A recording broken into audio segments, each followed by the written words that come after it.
9ാം ക്ലാസ്സിൻ്റെ 2026 annual exam Malayalam ഫസ്റ്റിൻ്റെ answer കീയാണ്.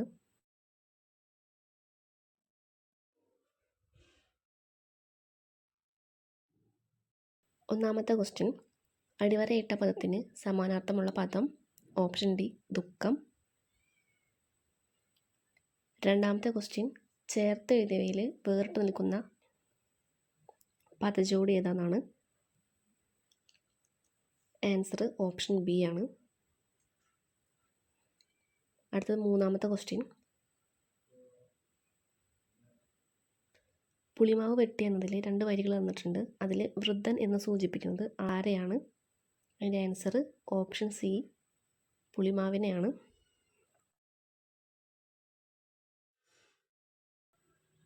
നാലാമത്തെ question,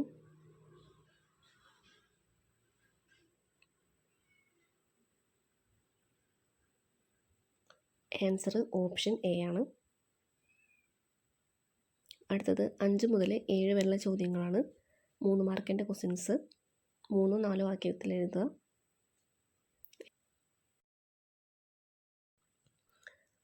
അഞ്ചാമത്തെ ക്വസ്റ്റ്യൻ, അർത്ഥവ്യത്യാസം വരാതെ എഴുതാനായിരുന്നു.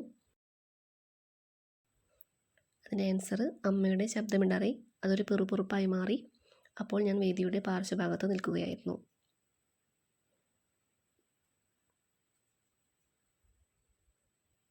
അടുത്ത ക്വസ്റ്റ്യൻ,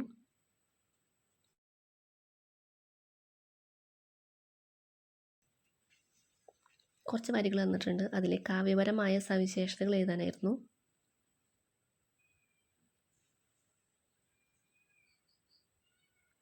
ഇവിടെ മരത്തിന് മനുഷ്യ സഹജമായ ഭാവങ്ങൾ നൽകുന്നുണ്ട്. അതുപോലെ മണമൂരി പൊട്ടിച്ചിരിച്ച് എന്നുള്ള പ്രയോഗം മരത്തിൻ്റെ ഭംഗിയും സുഗന്ധവും വായനക്കാരൻ്റെ മനസ്സിൽ വ്യക്തമാക്കുന്നു.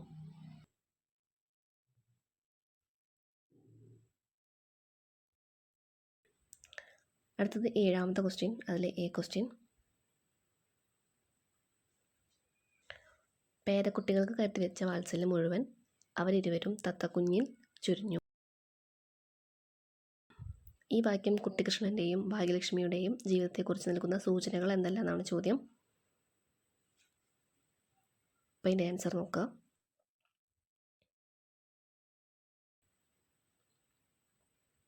അതിൻ്റെ ബി ക്വസ്റ്റ്യൻ, കുറച്ച് വരികൾ കൊടുത്തിട്ടുണ്ട്. അതിൽ സാമൂഹിക ജീവിതത്തിലുണ്ടായ എന്തെല്ലാം മാറ്റങ്ങളാണ് ഈ വരികളിലുള്ളതെന്നാണ്.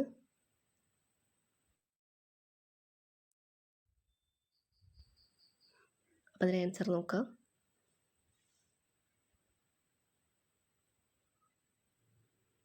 അടുത്തത് 8 മുതൽ 11 വരെ അരപ്പുറത്തിൽ കവിയാതെ എഴുതുന്ന ക്വസ്റ്റ്യൻസ് ആണ്. 5 മാർക്കാണ്. അതിലെ ഫസ്റ്റ്, ഇവിടെ ഗുരുവചനങ്ങൾ വിശകലനം ചെയ്ത് ശ്രീനാരായണ ഗുരുദർശനങ്ങളുടെ സമകാലിക പ്രസക്തിയെക്കുറിച്ച് കുറിപ്പ് തയ്യാറാക്കാനാണ്. അപ്പോൾ അതിൻ്റെ ആൻസർ നോക്കുക.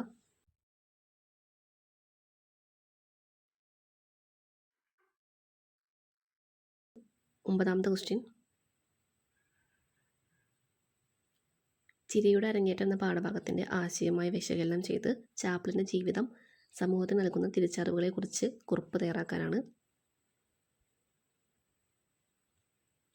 ജീവിതത്തിലെ കഷ്ടപ്പാടുകളും വേദനകളും ഉള്ളിലൊതുക്കി മറ്റുള്ളവരെ ചിരിപ്പിക്കാൻ സാധിക്കുന്ന വ്യക്തിയാണ് യഥാർത്ഥ കലാകാരൻ. തിരിച്ചറിവ് ഇവിടെ വ്യക്തമാണ്. ഏകാന്തതയും കഷ്ടപ്പാടുകളും നിറഞ്ഞ ജീവിത സാഹചര്യങ്ങൾക്കിടയിലും ഹാസ്യം കണ്ടെത്താൻ ചാപ്ലിന് സാധിച്ചു. പുറമെ ചിരിക്കുമ്പോൾ ഉള്ളിൽ വലിയ ദുഃഖങ്ങൾ ഉണ്ടായേക്കാം. ഇതാണ് സമൂഹത്തിന് ചാപ്ലിൻ്റെ ജീവിതം നൽകുന്ന പ്രധാന പാഠം.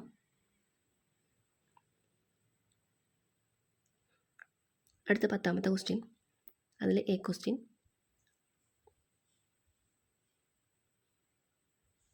അച്യുതമാമ എന്ന കഥാപാത്രത്തിൻ്റെ സ്വഭാവ സവിശേഷതകളാണ്. അതിൻ്റെ ആൻസർ നോക്കുക.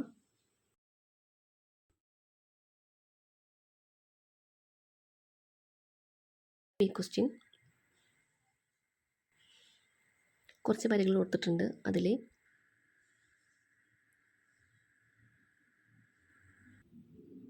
ഈ വരികളിൽ കേരളീയ സാമൂഹിക ജീവിതത്തിലുണ്ടായ പരിവർത്തനങ്ങൾ തെളിയുന്നുണ്ടോ വ്യക്തമാക്കുക. അപ്പോൾ അതിൻ്റെ ആൻസർ നോക്കാം.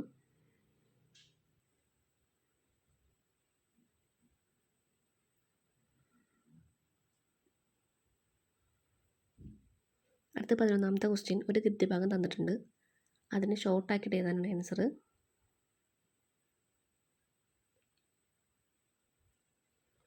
അതിൻ്റെ ആൻസർ: ജൈവകൃഷിയുടെ ആചാര്യനായ ഫുക്കുവോക്ക പരിസ്ഥിതിക്ക് ദോഷം വരുത്താതെ ഉയർന്ന വിളവ് ലഭിക്കുന്ന കൃഷിരീതി വികസിപ്പിച്ചു. ഈ രീതി മനുഷ്യൻ്റെയും പ്രകൃതിയുടെയും ആരോഗ്യം വർദ്ധിപ്പിക്കാൻ സഹായിച്ചു. മണ്ണ്, ജലം, വായു, പരിസ്ഥിതി എന്നിവ മലിനമാക്കാതെ കൃഷി ചെയ്യുന്ന രീതി അദ്ദേഹം വികസിപ്പിച്ചു. ഈ രീതി മനുഷ്യൻ്റെയും മറ്റ് ജീവജാലങ്ങളുടെയും പ്രകൃതിയുടെയും ആരോഗ്യം വർദ്ധിപ്പിക്കുന്നു.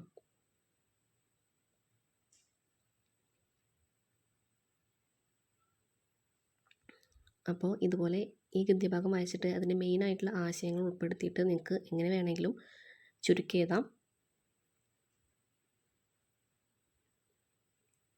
അടുത്തത് 7 മാർക്കിൻ്റെ ക്വസ്റ്റ്യൻസ് ആണ്. അതിൽ 12ാമത്തെ എ: